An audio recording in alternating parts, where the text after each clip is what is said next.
So, hey, dude, thank you for joining me today. Matt T, how you doing, buddy? I am fantastic, Dan. How are you?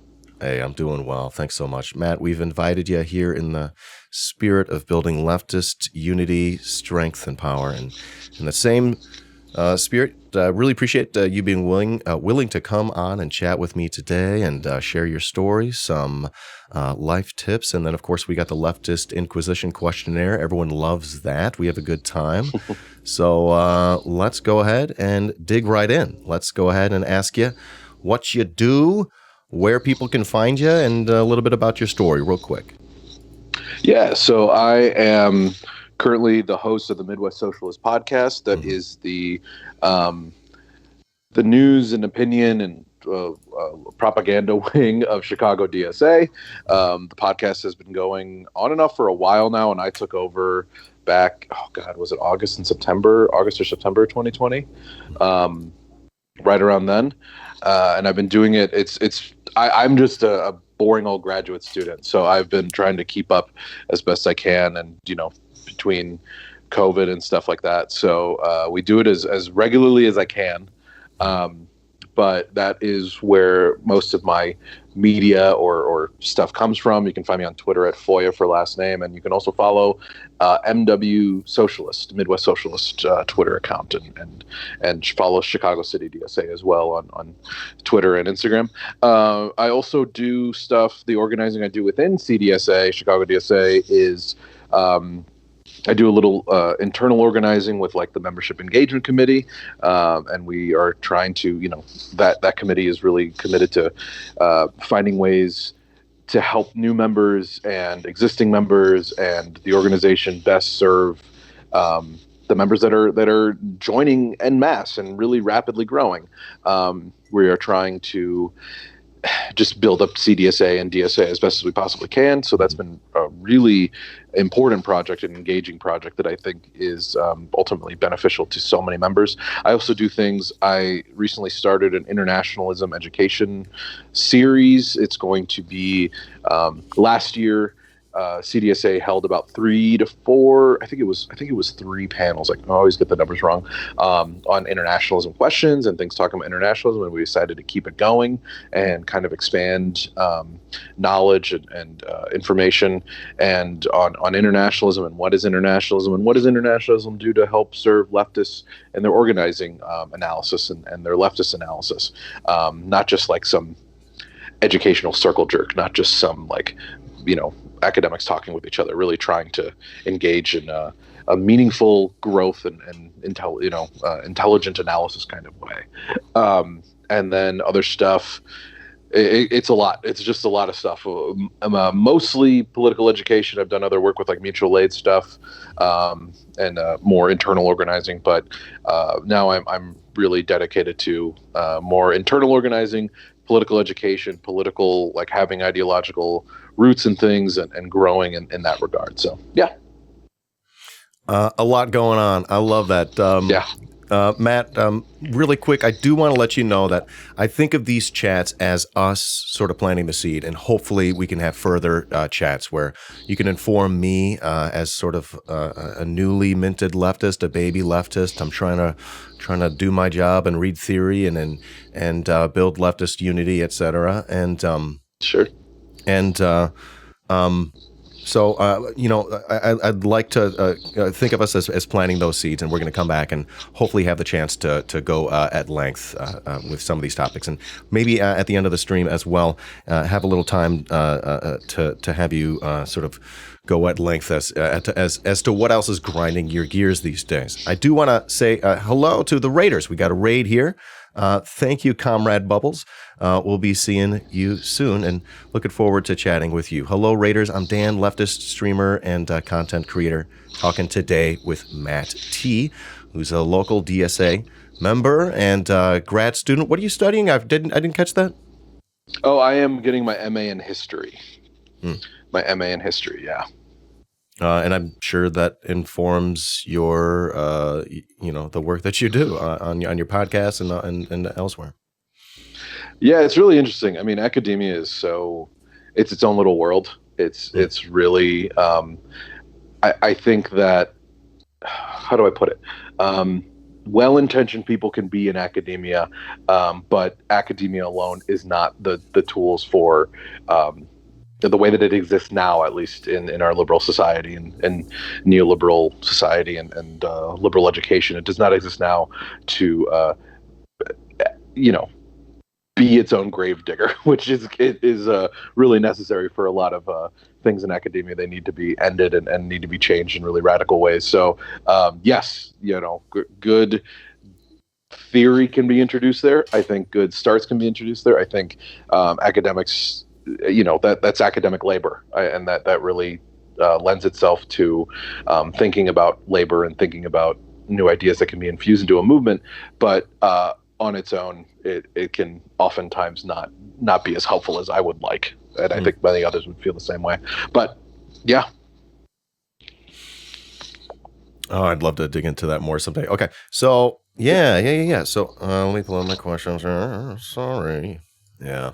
All right. Anything else you want to mention? You mentioned your podcast, your work that you're doing, studying, etc. Anything else you wanted to mention that's currently keeping you busy, professional, otherwise, leftist related, etc.? I'm just a regular working dude. Yeah. I finally had to, not finally had to. I finally got a job and finally, I was unemployed since May. Got denied unemployment twice. Got denied Medicare or Medicaid rather. Shit. Didn't scraping things together over the past year. So it has been a year of pure anger and fuckery towards the state, towards the American state. So I'm just a working dude now, and you caught me on my day off. So yeah. Oh gosh. Well then I definitely appreciate your time even more than I really appreciate that. So let's go ahead and keep digging in then. Matt, let's talk about your leftward bound journey a little bit more. Maybe some people will be able to relate. Maybe others will be introduced to a new pathway. But I'd love to talk about have a discussion here about a pathway towards leftism, towards, at the very least, you're here on the show. I think you're a pretty base leftist. I don't know if you define yourself as that. You don't have to define your ideology, your politics if you don't want to, but you're encouraged to. How about we just sort of start there? Sure. Yeah, I get people ask me this question a lot, and I think it's something that we all talk about because we're all, rightfully so curious as to I think it's a good organizing question. Like, what helped you get to where you are today? What helped you define your politics? What helped you grow your politics? Where were you met? How did these politics meet you where you're at? And for me, I guess in some regard, ever since I was a kid, being around leftist thinking, leftist thinkers, and readings and stuff like that from a very early age. My family, old Democrats and things like that, and my mom, from my mom's side, very Chicago Democrats, very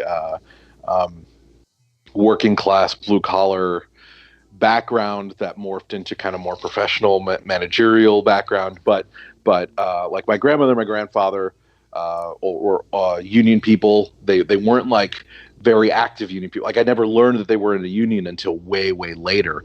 But you start to realize like, oh, why did they have such a comfortable retirement? Why were they able to get like pensions well into like their old age and good pensions and things like that? That all came from like the union that they were a part of. And then further than that, my dad's a Vietnam vet, and he was always very self-effacing and saying, no, we got our asses kicked in Vietnam. Like, this is what was on the other side of all of these things. This is the other side of the story. And this is why, never take the American empire at their face value. Never accept the American empire as they present themselves. And my dad, being raised in a very racist environment as a kid, learning about like police violence from a very young age. I grew up in a wealthy, upper middle class suburb as like the darkest kid, like around a lot of my white friends. And having these like this radical background and having just the seeds of anti-authoritarianism really like seeped in a frustrating way of like wanting a better society, kind of utopian thinking. And then growing up, I guess growing up would kind of be best labeled as like a democratic socialist, like saying that you could push the party left, thinking that was the thinking as a young person. You could push the party left. You could they could be reasoned with, and all of these things. And then meeting some anarchist people in high school and going through my anarchist phase, just really ups and downs, just very volatile, like Lenin used to say, theoretical chaos in my own personal life. And then thinking that things could work, things could be saved. I was very, very much a part of the generation that bought into the Obama era patience politics, the Obama era. At least the conversations are happening. Politics, at least. Good. Democracy is messy and good. All these kinds of things, and then realizing, well, he really fucked a lot of us over in telling us to never actually challenge capitalism at its core, and thinking that it can just be done on an individual relationship basis, and that was a goddamn lie.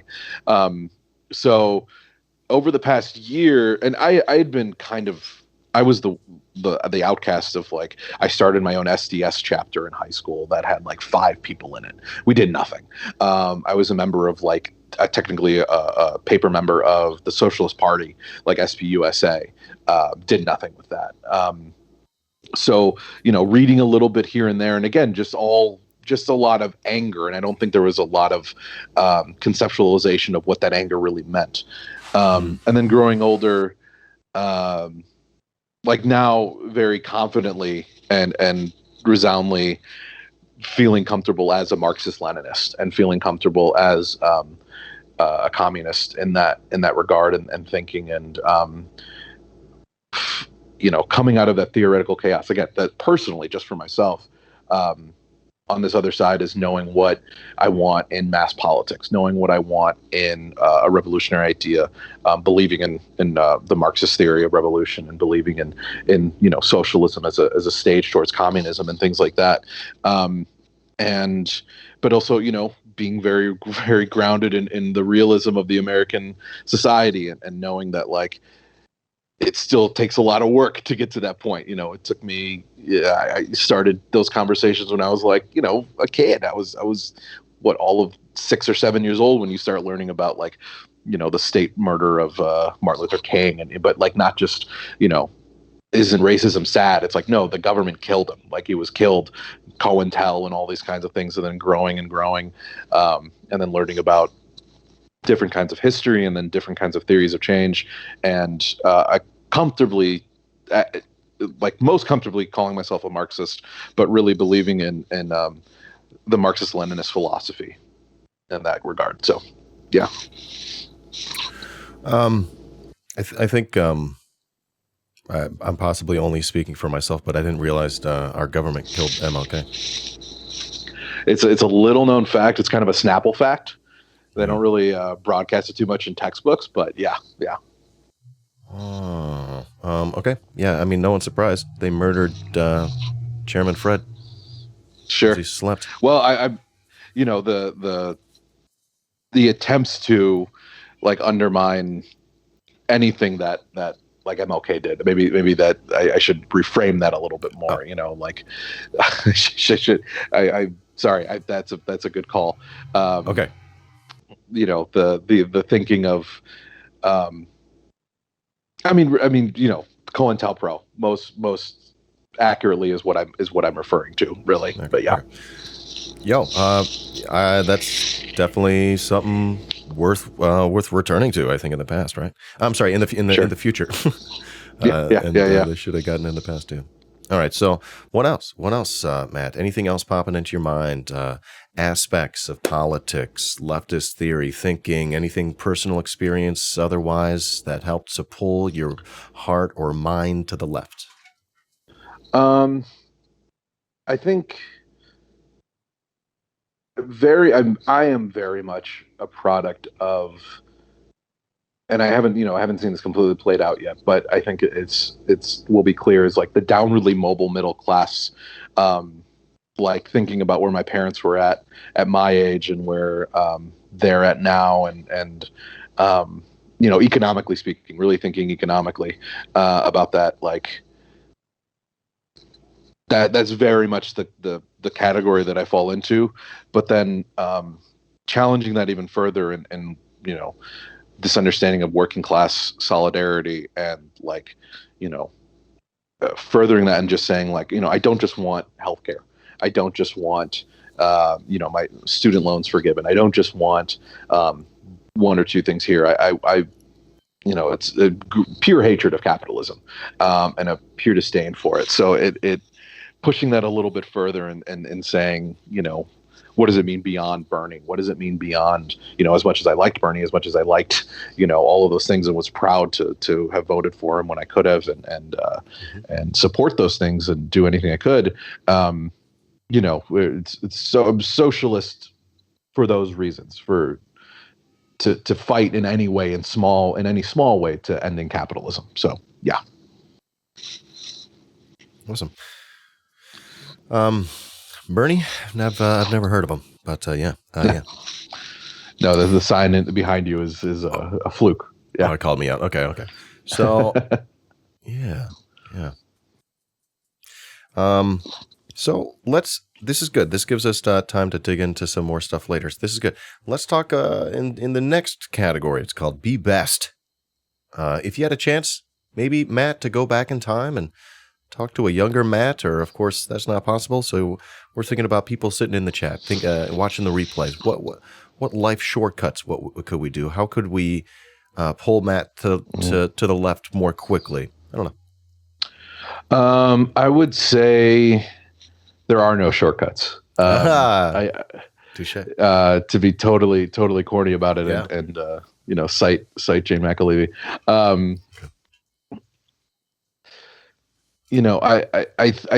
I don't want it to come off as shortcuts, but it is, a crucial understanding of, as simplistic as these reasonings may sound for why your life sucks, it is just that simple, that it is capitalism.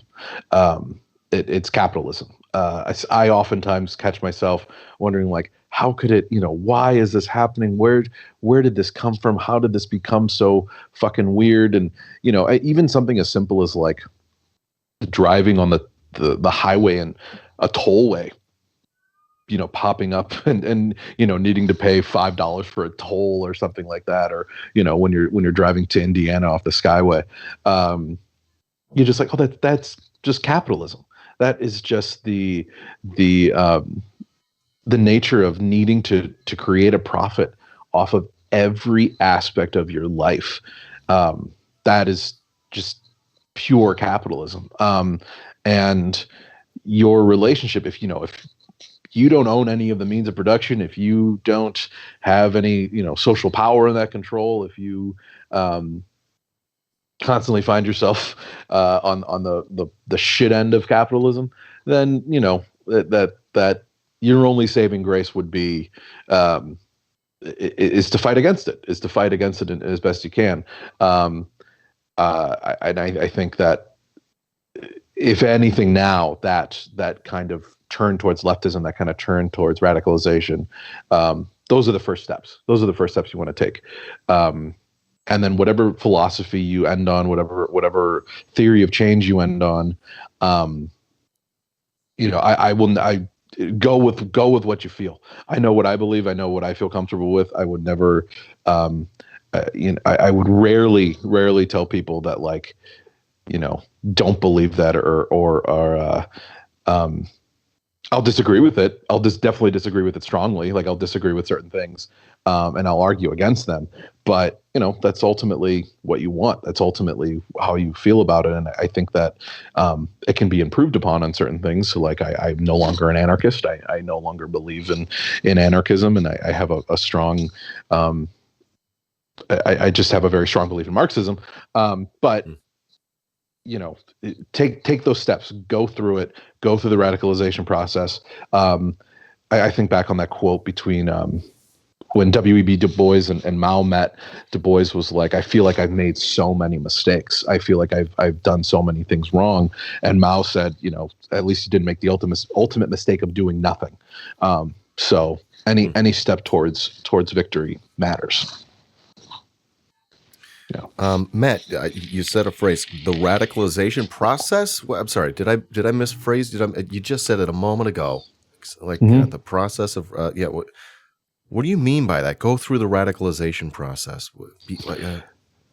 Yeah, I think that, especially for Americans, this is again my experience is only one of an American, and in this American capitalism within the heart of the empire, in saying you notice things are fucked up around you. You notice racism is fucked up. You notice that having no healthcare is fucked up. You notice that people having bigger houses than you is fucked up. Excuse me. And you get frustrated about that. You get frustrated about being poor and things like that. And I think those are, talking about planting the seeds. That anger is a step towards in understanding why things are fucked up and how these things are not bugs of the system but features.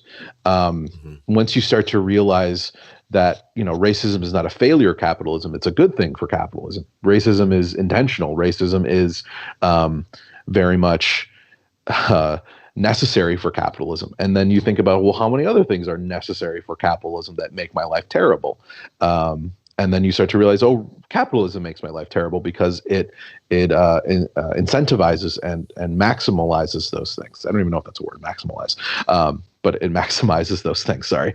And towards that radicalization process, there's also a means of changing when you're wrong, or changing when things don't work for you. So if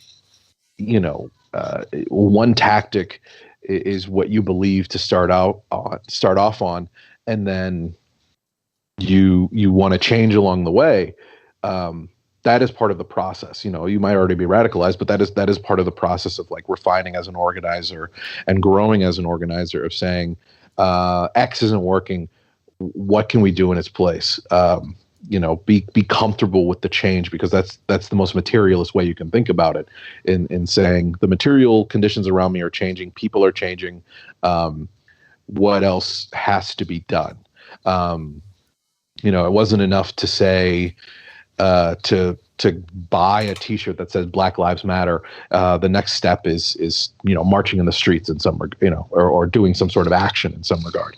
Or that wasn't enough. Okay, now I need to join an organization. Okay, now I'm in the organization. The organization needs to take up defund as work. Like that's the process of a radical growth and material existence. But as an individual, I think, in how you go about this, it's knowing, individual action, growing into group action, joining a group, doing things with a group. I think that's very important. I get why everybody has the reasons for not wanting to be in a group. Some organizing spaces are very toxic and very evil, but you start to understand what does material change require, entail, demand, and you start to think about these things outside of a vacuum. And I think the individualist perspective is such an American perspective, where you're like, well, what can I do to change? Who can I donate to? Where can I be the most effective? And you start to realize that the most effective means of change is with the biggest group possible. It's the most mass mobilization you can join. And that's why I joined DSA, because I was extremely skeptical of joining DSA. I waited like a year and a half to join DSA, because I was like, I know, leftism fails constantly. It's never worked, and blah, blah, blah. And then I just got too tired and too angry and too exhausted by my own pessimism. So it was, what is radical hope? What is real hope mean? Not just the Obama kind of hope. And that happens through struggle. That happens in the struggle, and that happens in, all those things I was saying earlier: solidarity work, class consciousness, education, that is how I think of that process in growth. I hope that makes sense. I hope that wasn't just a bunch of platitudes, but I hope that was substantial and substantive rather in some way. It was quite substantive. Excellent stuff in there. Excellent stuff. Thank you, Matt. Hey, so now we got what's up next is the Leftist Inquisition. We're going to go ahead and dig into the questionnaire. All right, Matt. Rad. Yeah, it's pretty rad, comrade. Let's ask for your favorite word, and you could pass, skip any question you like. It's not a big deal. Oh, my favorite word, flavor. Flavor's a great word.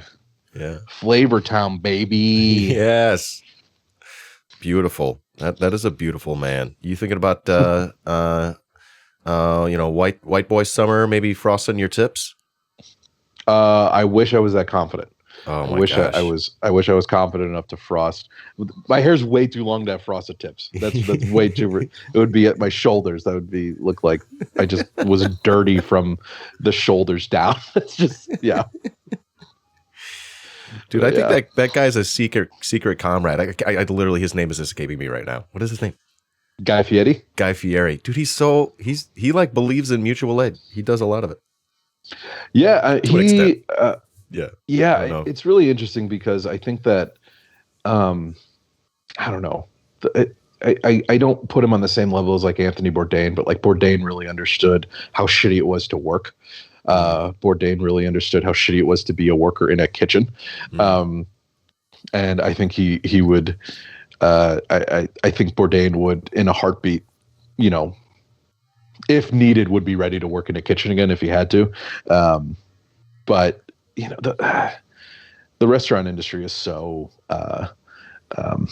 it's a succubus for really taking a lot from people. So any sympathy and solidarity that goes towards restaurant workers is well deserved and should be is good. But Fieri is still, he's a goofball. He's a good guy. Yeah. He's a goofy motherfucker. But gets too much hate. Got to protect him. How about a least favorite word, Matt? Least favorite word. Yeah. Oh, man. Gosh. I mean, the easy answer is capitalism, but that's more of a least favorite idea. Okay. I don't know. Let's pass. Let's pass for that one. I'll put a pin in that for now. But you come back to it later or next time. I don't care. It doesn't matter. Do you have a favorite drug or vice or guilty pleasure? You can name one of each if you my this fucking Juul thing. Yep. I am not good with drugs. I'm terrible with drugs. Weed was I tried everything. I know people are like, well, you try something else. Try smoking less. Try soft. Nothing worked. Nothing was good for me. And it started a cascade of really bad anxiety and mental, esoteric mental illness, existential dread. So nicotine is good, and old style. I just love old style. Yeah. Yeah. There you go. Malort? Is the best? Is that anywhere in you? Yes. Hell yeah. Yes. I have none in my freezer right now. There you go. All right. Hey, gotta pause right now really quickly. And I gotta say thank you to Boof. Thank you for the 1312 biddies. That is super generous. Thank you very much for that. And thoughtful too. And accurate. Okay, cool.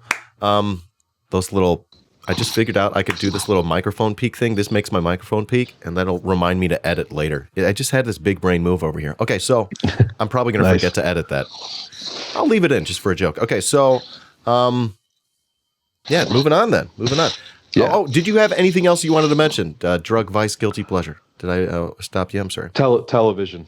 TV. I love television. It's a problem. Sucks me in every time in Twitter. Yeah. What kinds of shows you watch? I watch a lot of TV as well. Yeah, I am. I mean, Frasier is probably my ultimate favorite show. Probably not good for a socialist to laugh so much at, but it's so goddamn funny and so well written. Yeah. I grew up on I grew up on all those liberal shows, like 30 Rock and Yep. Tina Fey and everything Yep. like that, and The Office. I mean, I'm not beyond that. I don't want to. I absolutely understand where the failings come in and what the fuck ups are, but I grew up on that shit, and that's The Sopranos because it's the best, and Mad Men and stuff like that. It's just human drama, baby. Same. Yeah. Yo, you're like ticking off all my favorite shows there. Hey, how about a sound, Matt? A sound or a noise that you love? Ooh, a sound or a noise. When I listen to music and like my favorite bands are Fish and the Grateful Dead. Those are like my all-time favorite bands. When you get a really good tone, Miles Davis described it really well. It's like you want the tone to be hollow.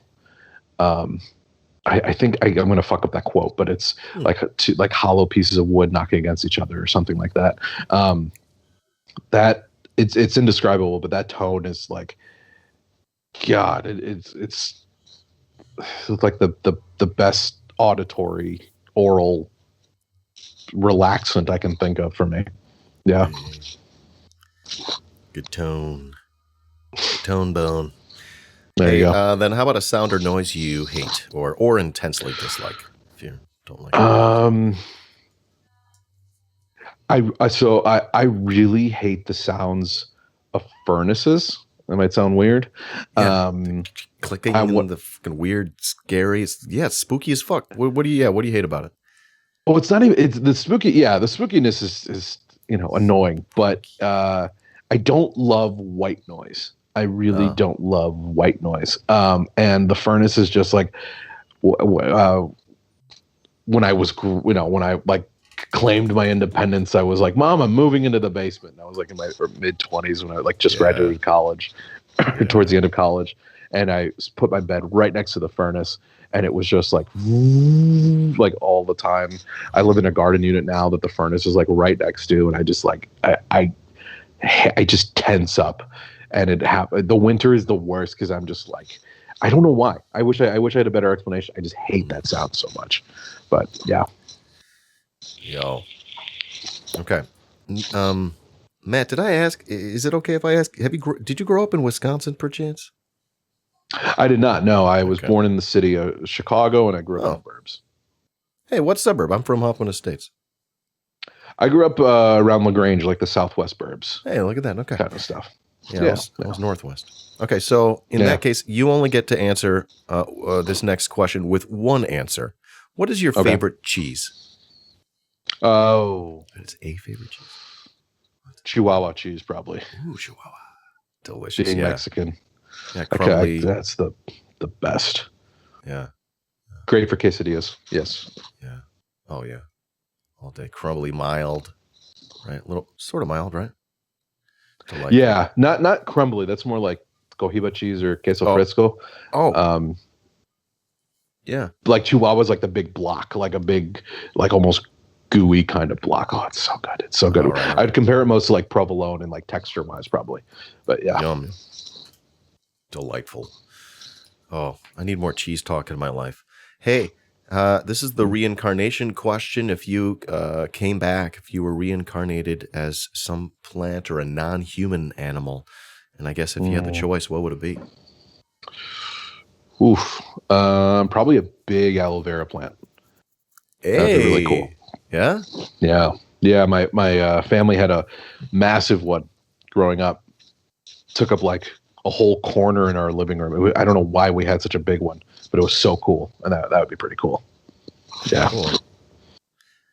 Points for uniqueness in answer there. I like that. Yeah. Not that it's wrong to say anything that anyone else has, but yeah. So the next question then is, the God question. If at the end of your life you met God, you find out heaven's real, what would you like to hear God say as you arrived at your version of the pearly gates? Oh, you were right. About anything specific, or everything. Wouldn't that be nice? To have all of your doubts cast aside and say the ultimate power tell you Good job. Yeah. Yeah. Yes. All right.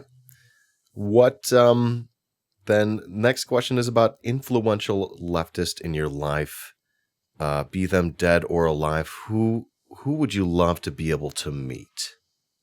Oh, Lenin. Lenin. Yeah. Yeah. Yeah, buddy. Che would be up there. Fidel would be up there.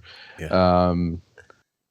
I think it would be Ho Chi Minh is really high up there. Yeah. I think those are Gramsci. Gramsci would probably be. It would be Lenin, Che, Gramsci would be three of the top ones for me. Rosa would be really interesting. Okay. Rosa would be really fun to talk. Shit, I can't pick one. I can't pick one. Yeah, it's fine. Sorry. You don't have to. It's not a big deal. You could feel free. I met Angela Davis. Angela Davis when I was a kid. She took a picture with me, and she was very nice. But I was young. So yeah. Okay, so given the chance to meet one or all of them, you could feel free to take this next question any way you like. You can tell us, what you would ask them, what you think they would think about you, or what they would think about the world, or maybe what you would hope they would say about you.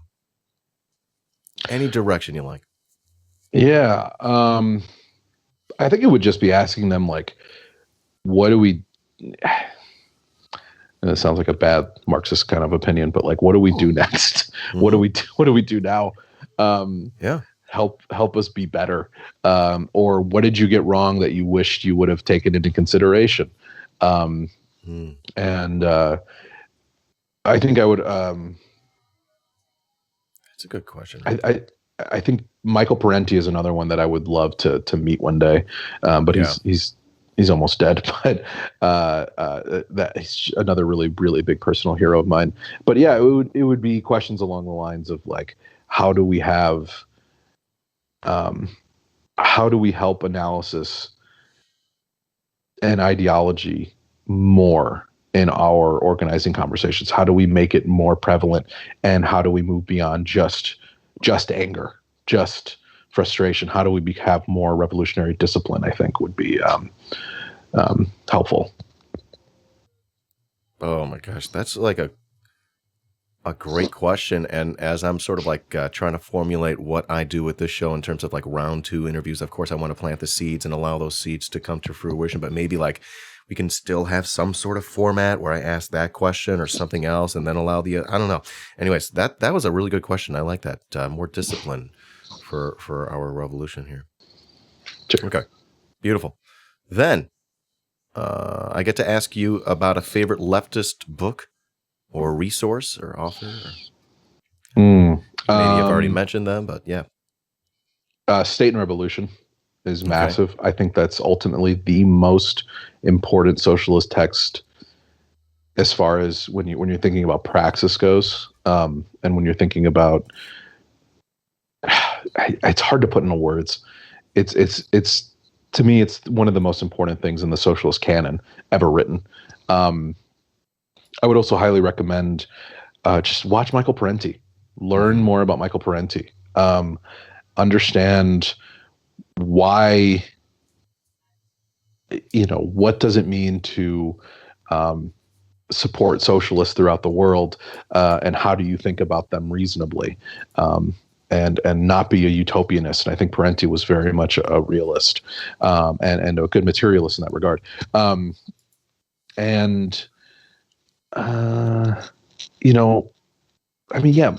Read your Marx, and then, don't read Marx, and then go out there and do stuff with your Marxism, and then come back and come back and regroup, and then go back out there and come back and regroup and go back out there.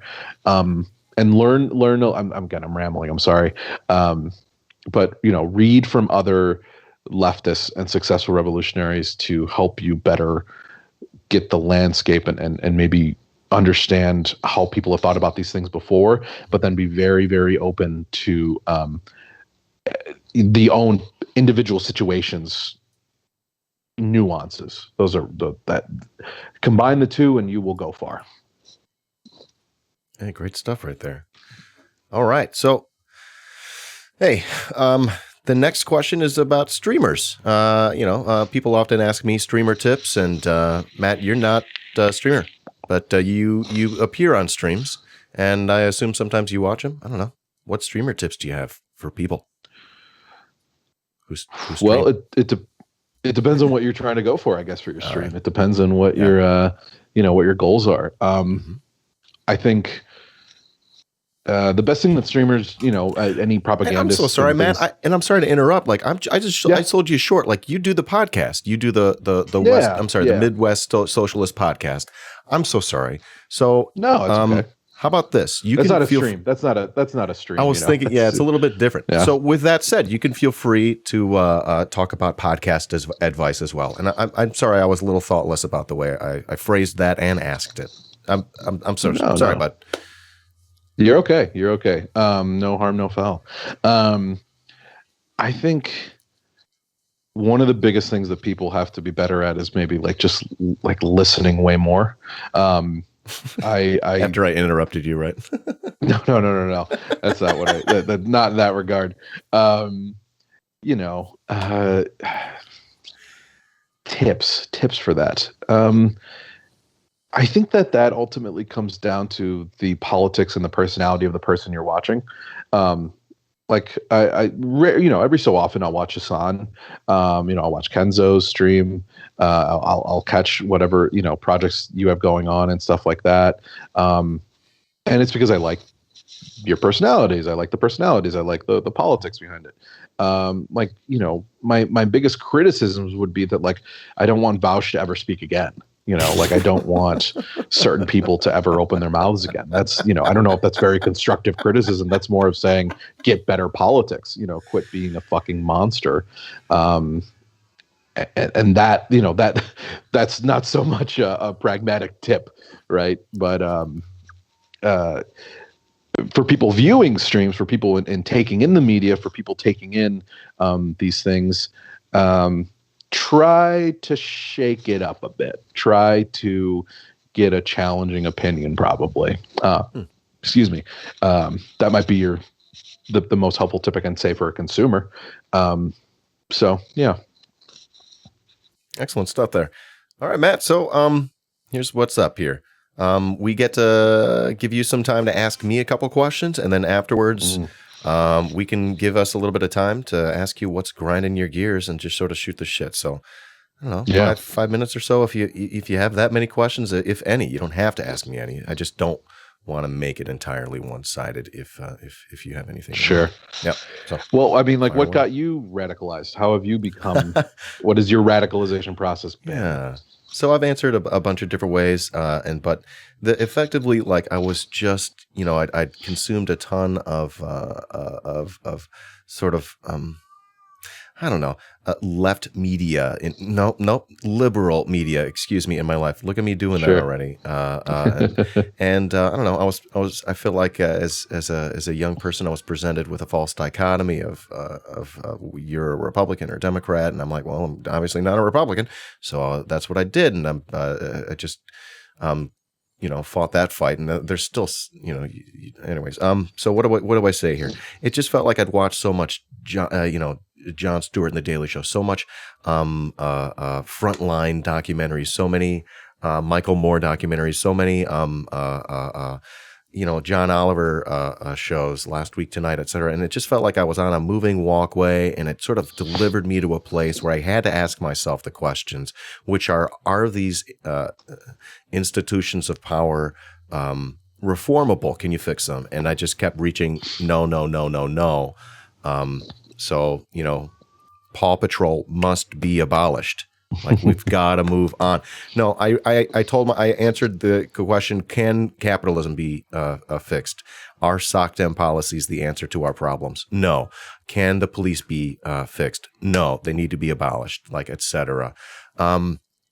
Reaching a lot of those kinds of conclusions, asking myself, is there a better way forward? So, Marx and others, they give you the anti-capitalist propaganda, and then they show you a better way forward. And I think I was just shown a better way forward. I was convinced that this thing that sort of has existed in our heads this whole way about a different kind of society that could be a lot more fair and takes care of the people who are most vulnerable.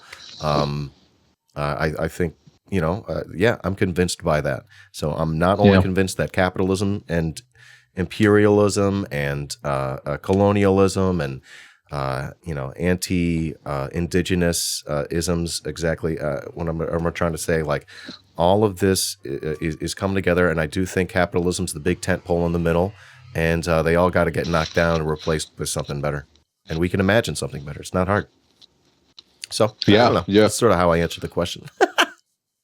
Yeah, I think in that regard, for me too, it's like important to remember that, Marxism is a tool to really understand capitalism more.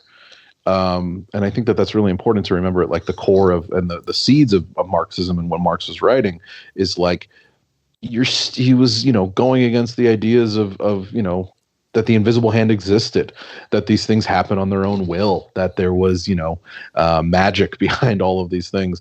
And us as leftists are like, no, these are the engines that push capitalism forward, and these are the machines that capitalism creates, meaning, societal control and class society and things like that.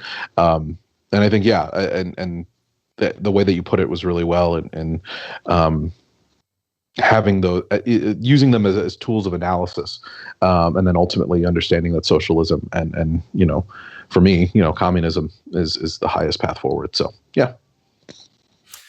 yeah. So, and honestly, that sort of my show here, my Twitch show that I've been doing been really diving into politics, especially the past 6 months. It's been pretty much a demonstration of my pathway left, and also being convinced of Marxism, and then of even Maoism, and realizing that they're all saying, hey, you're gonna have to look at your material conditions on the ground as you find your pathway forward. And I thought that's really important to make sure that I think that's what they're all pointing at. Like, you can't just study them and figure out what they learned. They're pointing at, you need to look at what you got right now. So yeah, and I just, for me, I got so much to read, so much to learn. Fell asleep last night reading Hadass Tir's Guide to Capitalism, A People's Guide to Capitalism, and starting to get my foundations of Marxism and a little bit more spread out and foundational, I suppose. Sure. We're just getting there. I'm just getting there. There's always going to be something else to read. There's always going to be another thing you have to you got to check this out. Yeah, I'm tired of people giving me book suggestions. And at the same time, though, I sort of convinced myself of Marxism via videos, like YouTube videos, and like I sort of exist as evidence that you can do that for whatever it's worth, good or bad. Surely. But yes, at the same time, I still feel like a baby leftist. I still feel like I've got so much to do, and I think the way to do that is by having these conversations and by reading. So that's got to do the work. I think a lot of us are still baby leftists, and I even consider myself. I consider myself that for sure. Wow. Okay. So, this is, we're what many of us are 1 to 2 years, and some of us more. Credit where credit's due, but many of us are 5 years into talking about leftism. It's in Marxism and socialism and all this stuff. It's a couple 100-year-old theory, and and history behind all these things, and the histories around it. We're new, we're learning, we're growing. So beautiful. So then, Matt, unless you have any more questions for me, what I get to ask you now is, what's grinding your gears? What's on your mind these days? We got a little time to talk. I'd say 5-10 minutes. Yeah, I mean,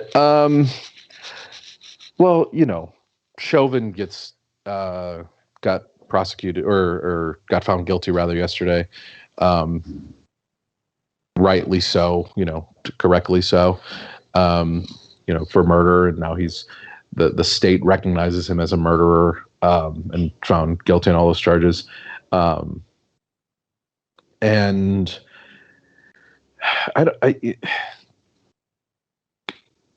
I think smart leftists, good leftists, and a majority of leftists will know, that's clearly not enough. True justice means that George Floyd would still be here today.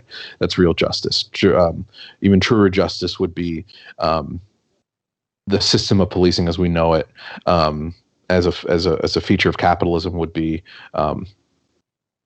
defunded, and abolition would be more meaningfully engaged as a political project.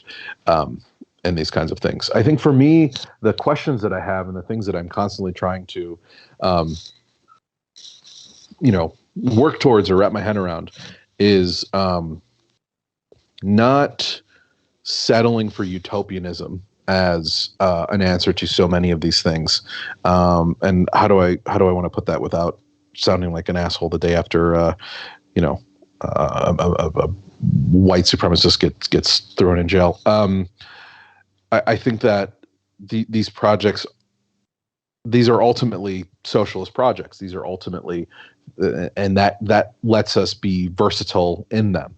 I believe in abolition. I believe in defund. I believe in those things to help better our society. I think that like murderers and racists and institutions and pillars of white supremacy should not have as many resources as they do now, and they should ultimately be taken away completely.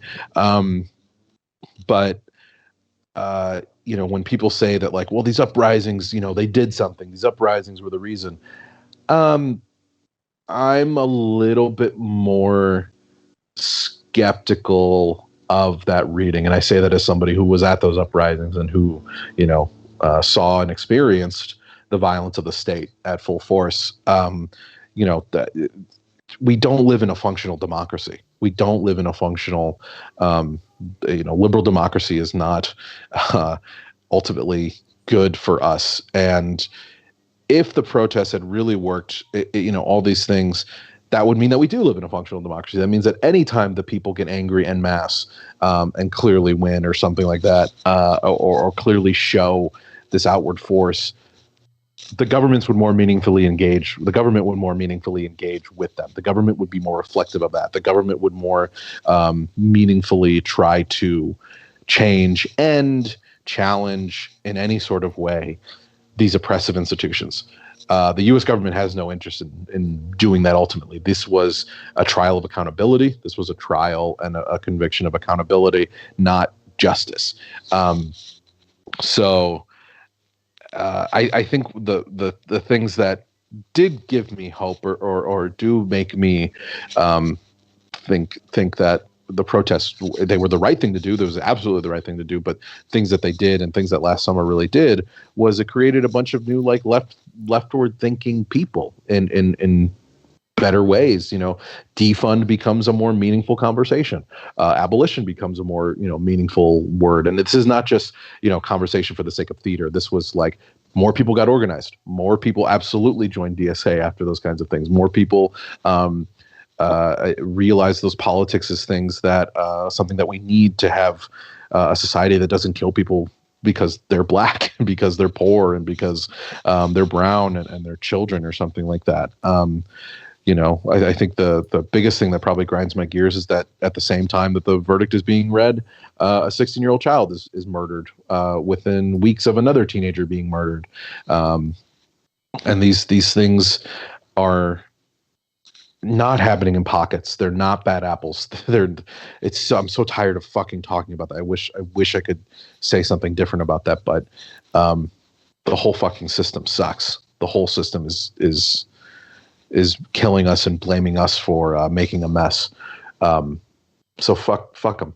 That's where the anger really lies. Yeah.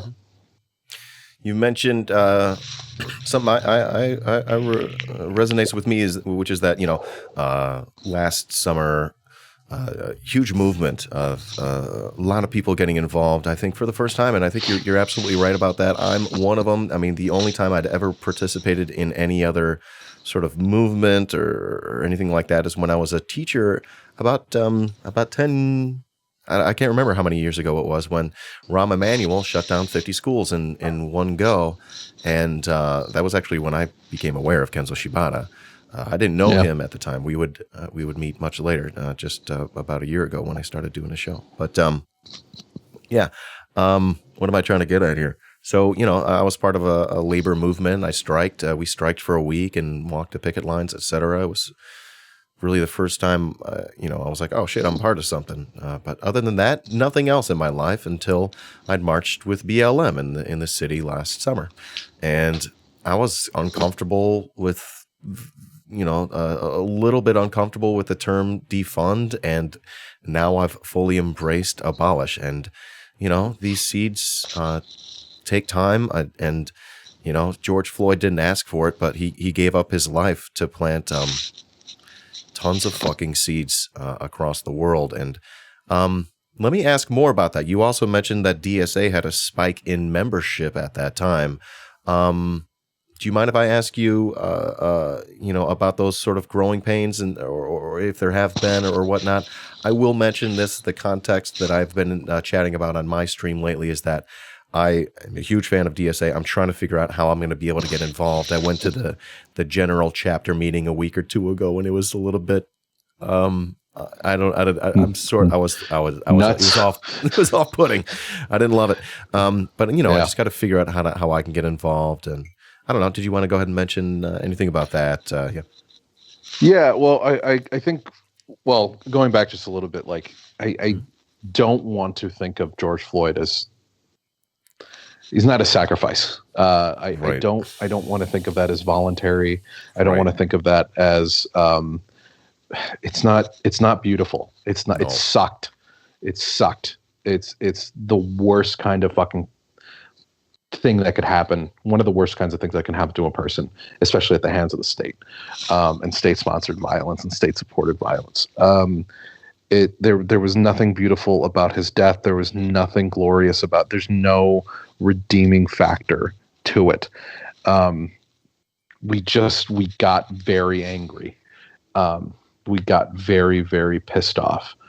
And our hatred became a little bit more pure in that regard, and a little bit more concentrated.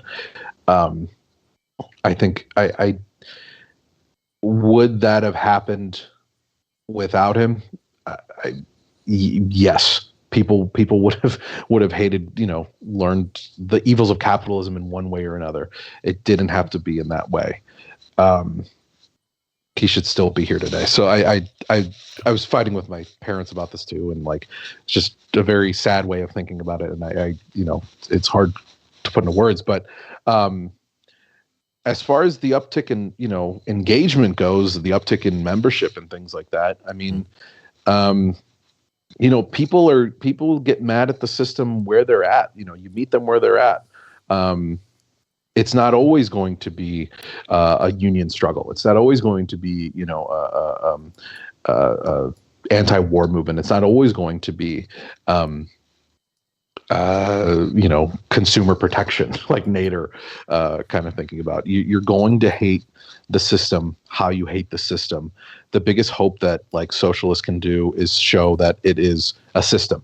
It is not these pockets. It is not little things happening here and there. It is the entire capitalist society that does this.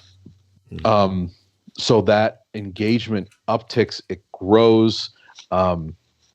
You see, I think Angela Davis put it really well. I can't, in a speech she gave in the past 10 years or so, mm-hmm. where she was reflecting on like what the Panthers did. The thinking of the Panthers were to go to the police directly, armed, walking in the neighborhoods, like watching people get arrested and telling the people getting arrested, these are your rights. This is what you were entitled to, policing the police in that kind of regard. Wow. And then she said, the brilliance of the Black Lives Matter movement is that you go more towards the sources of policing, the things that fuel policing more directly, money, their budgets, and these kinds of things, because it's fucking terrifying to go up against they're small, they're roaming fucking death squads in many of these cities, and they kill with impunity, but to get as close to the source of their power as possible is the task of this new anti-police movement, this new anti-state work and things like and anti-capitalist work. So it's anti-racist work. I think I said that. I hope I said that too. So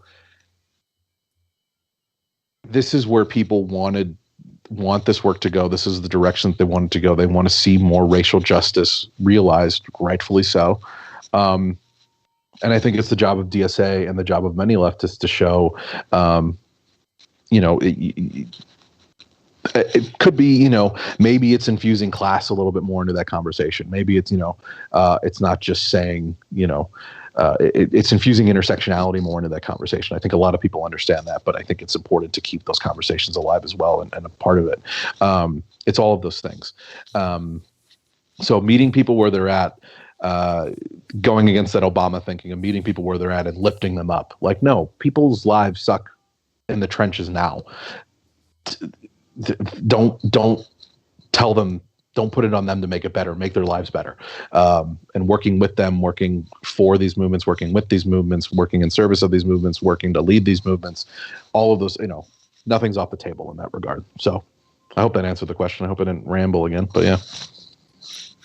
No rambling at all. It's fine. Rambles are encouraged. Okay, question from chat. What is intersectionality? Let me try and fail, and then you could follow me up, Matt. Intersectionality. Sure. We don't want to be quote unquote class reductionists, which means we look at the world and we just see it. It just, the problem is just class. There's more problems in the world than just class. If, for instance, we nuke capitalism and it's gone tomorrow, we'll still have racism, we'll still have anti-LGBTQ sentiment, we'll still have anti-indigenous sentiment, etc. Capitalism is the center tent pole holding up this bullshit tent, and then there are a couple other poles as well that also need to be knocked down. What do you think, man? Yeah, I think the best way that I can think of intersectionality is that the state and capitalism will find many different ways to persecute and kill you. And I mean that literally, and I mean that like figuratively, and try to oppress you. They will not even try; they will oppress you. I think that racism is very much a tool of the capitalist class, of the ruling class of capitalism overall. It is something that they try to use to delegitimize so many things, in our own country and overseas. Think about the Parenti puts it really well that whatever a leftist government rises in Central America, they're called regimes. These little brown countries don't have governments; they have regimes, and they're too kind of stupid to protect themselves and work for themselves. So they need the great white savior to come in and stuff like that. And so intersectionality in the way that we think of it today is you're getting oppression from capitalism and the state, capitalist state, from so many different angles. The oppression of class exists, but it exists sometimes differently than the oppression of racism, than the oppression of gender, than the oppression of sexual orientation, or gender identity and things like that. It comes in so many different regards. So needing to say and being cognizant of saying, and being more firm on it, as a brown person, a brown working class person has different oppression than a brown, ruling class person as a brown rich person. That is your different intersectionality. That is a different categorization of those kinds of things. I think a lot about the Kwame Ture quote when he says the importance of and this is a thing that I think leftists have to talk about a little bit more, but in anti-colonialist movements, that nationalism is a very strong tool to helping socialism grow within many of these nations. When a society or a group of people are moving away from outside imposed state structure, when they're colonized, when they have to live under the rule of a different nation, they need nationalism to push back against that and say, we need to be able to have our own right to self-determination and our own right to creating our lives the way that we see fit. That is inherently different than people who are moving are the rulers of state structure and the rulers of capitalist structure, because that's fascism, that's social chauvinism, that is that's white people don't need more nationalism. They already are the powers that be in that regard. So that intersection, I that's a long-winded way of saying it, but that intersectionality is keep class in mind when you think of race, and keep race in mind when you think of class, gender, and all of those things. Identity politics, coupled with a class analysis, is the most radical tool against capitalism that you'll have, hands down. More than class alone, absolutely. There's again, going to meeting people where they're at. You're going to meet them in a lot of different places, and that you have to be ready for that. So. Beautiful. Well said, Matt. All right. Well, Matt, I'm gonna go ahead and say this has been a really great chat. This has been a good interview. I think we've planted some good seeds here, and hopefully we can invite you back on and send that invite back out and get you back in another time soon and continue the conversation. I think I have much to learn from you, as does my audience. So, we've invited you here in the spirit of building leftist unity, strength, and power, and also content. And and in that spirit, thank you for joining me, buddy. You've been wonderful. Appreciate it so much. Thank you, Dan. I appreciate this, and appreciate what you're doing. Keep it up. All right. Thanks, Matt. Peace out. All right. Solidarity. See you next time. All right. That was Matt. Hey, YouTube. You're watching a clip from my Twitch channel, twitch.tv/iDanSimpson, where you can follow for free and subscribe for only $5 a month. Thanks for watching.